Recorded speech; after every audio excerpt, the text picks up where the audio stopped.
दिवसभर मऊ लुसलुशीत राहणारे आज आपण एका वेगळ्या पद्धतीत उकडीचे मोदक बघणार आहोत। आता हे उकडीचे मोदक बनवण्यासाठी अजिबात पिठाची उकड घ्यावी लागत नाही। अगदी घरातल्या वाटीच्या मदतीने हवे तितके उकडीचे मोदक अगदी साध्या आणि सोप्या पद्धतीत तुम्ही तयार करू शकता। भरपूर टिप्ससह आणि खूप साध्या सोप्या पद्धतीत हे उकडीचे मोदक वाटीने कसे बनवायचे ते बघणार आहोत।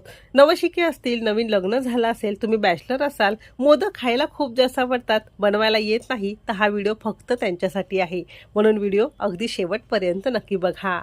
चला तर मग वेळ न घालवता रेसिपीला सुरुवात करूया।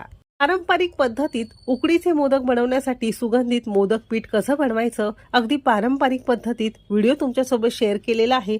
हवं असेल तर त्याची लिंक खाली डिस्क्रिप्शन मध्ये दिलेला आहे। असं तुम्ही पीठ एकदाच करून ठेवलं की अगदी न चुकता अगदी दिवसभर मऊ लुसलुशीत राहणारे मोदक तुम्ही तयार करू शकता।